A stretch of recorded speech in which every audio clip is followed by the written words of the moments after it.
নিঃস্ব অবস্থায় কি দোয়া করতে পারেন একজন মানুষ, এই দোয়াটা শিখে নেন, ইনশাআল্লাহ আপনার জীবনের সমস্ত সংকট কেটে যাবে ইনশাআল্লাহ। আমি নিজেও এই দোয়াটা বেশি বেশি করার চেষ্টা করি। দোয়াটা হচ্ছে, মুসা আলাইহিস সালাম একটা গাছের নিচে হেলান দিয়ে বসলেন, বসে দেখলেন দুজন মেয়ে দাঁড়িয়ে আছে দূরে, পানি নিতে পারছে না, লোকজন পানি নিয়ে যাচ্ছে, ওরা দাঁড়িয়ে আছে বেচারি। মুসা আলাইহিস সালাম গিয়ে বললেন, কি সমস্যা আপনাদের? এটা নিয়ে আপনারা আবার মেয়েদের সাথে কথা বলার চেষ্টা করেন, ঠিক আছে? তো মাহারাম গায়রা মাহারাম মেনে চলে। তারা বললো যে আমাদের বাবা অনেক বৃদ্ধ মানুষ, আমরা পানি নিতে পারি না যতক্ষণ না আমাদের কম পানি নিয়ে চলে যায়।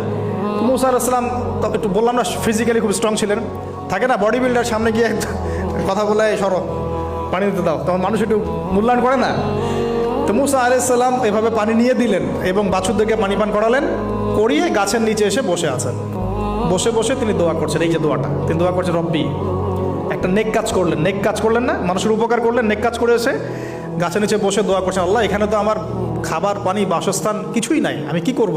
রব্বি ইন্নি লিমা আনজালতা ইলাইয়া মিন খায়রিন ফাকির, রব্বি ইন্নি লিমা আনজালতা ইলাইয়া মিন খায়রিন ফাকির। আবার বলেন, রব্বি ইন্নি লিমা আনজালতা ইলাইয়া মিন খায়রিন ফাকির। অর্থ হচ্ছে, হে আল্লাহ, তুমি তোমার পক্ষ থেকে আমার উপরে যে নেয়ামতগুলো দিবে, আমি এর জন্য ফকির হয়ে বসে আছি। আল্লাহ অর্থ বুঝে পড়বেন ভাই, নামাজ রোজা হজ জাকাত যাই করেন আল্লাহর ওয়াস্তে অর্থ বুঝে পড়বেন। অর্থ বুঝে পড়লে আপনার ইবাদতের স্বাদ পাবেন, তৃপ্তি পাবেন, আল্লাহর সাথে কানেকশন হবে, আল্লাহর নূর পাবেন, মাআরিফত পাবেন, সত্য স্বপ্নও দেখবেন তখন ইনশাআল্লাহ। তখন শুয়ে সত্য স্বপ্ন দেখবেন ইনশাআল্লাহ। আল্লাহ পাক তৌফিক দান করে নেন। এবার আল্লাহ পাকের সাহায্য নেমে আসলো, ওই দুই মেয়ের মধ্যে একজন হেঁটে হেঁটে চলে আসছে। এবার এই মেয়ের হাঁটা সম্পর্কেও কোরআন কথা বলেছে, সুবহানাল্লাহ। এই মেয়ে কিভাবে হেঁটে এসেছে এই হাঁটার বর্ণনাও কোরআন দিয়েছে। কোরআন বলেছে এই মেয়ে হেঁটে আসছে লাজুক পায়ে। এখন আপনি এই পুরো ওয়ার্ল্ডের মেয়েদের হাঁটা দেখেন, লজ্জা আছে? তাহলে মেয়েদের সাথে লজ্জা একটা গভীর সম্পর্ক আছে। এই মেয়ের প্রশংসা আল্লাহ পাক কোরআনে করলেন, লাজুক পায়ে লাজুক ভঙ্গিতে অবনত নয়নে সে হেঁটে আসলো।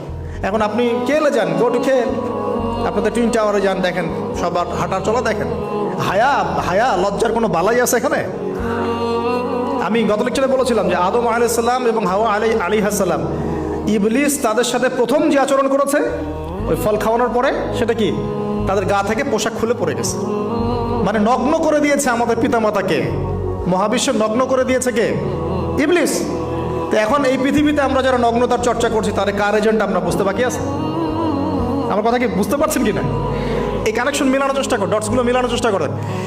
সামনে যাই প্রিয় ভাই, এই মেয়ে এসে বলছে, আমার বাবা আপনাকে ডাকেন, আমার বাবা আপনাকে ডাকছেন। তিনি গেলেন, বাবা শুআয়ব আলাইহিস সালাম।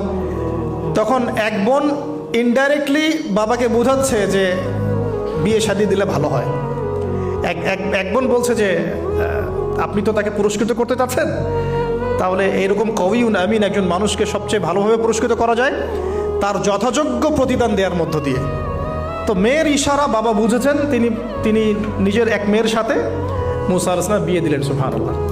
তবে শর্ত দিলেন, দেন মোহর কি? মোহর তো নাই। মোহর কি এবার? মোহর হচ্ছে 8 বছর তোমাকে আমার ফার্মে কাজ করতে হবে। এটা আগেকার একটা স্টাইল ছিল, সুন্নাহ। এটা এখন নাই যদিও, আগে এরকম ছিল যে দেনমোহর দেওয়ার জন্য এই একটা পদ্ধতি ছিল।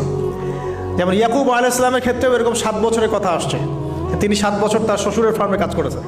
এটা নতুন ছিল না ওই সময়, এটা কমন ছিল।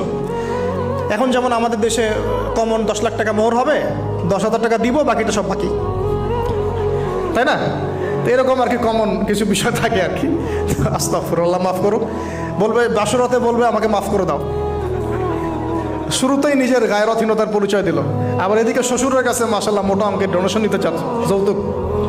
বিয়ে আমাদের ওখানে মাশাল্লাহ মানে কেনা বেচা, মেয়ে বিক্রি করতেছে আর ছেলে কিনতেছে।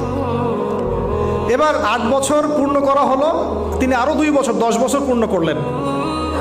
এই 10 বছরে মুসা আলাইহিস সালাম নববী পরিবেশ পেলেন, অভিভাবক পেলেন, স্ত্রী পেলেন, প্রেমময়ী সন্তান ইত্যাদি সবকিছু। এবার আল্লাহ রাব্বুল আলামিন তাকে মিশরের দিকে যাওয়ার যে সময় তো এখন হয়ে গেছে, 10 বছর হয়ে গেছে, মিশরের দিকে যেতে হবে। যাওয়ার পথে স্ত্রীর প্রসব বেদনা উঠেছে। তখন মুসা আলাইহিস সালাম আগুন খুঁজছেন। আগুন কি খুঁজছেন ভাই? আগুন খুঁজতে তুর পাহাড়ের ওখানে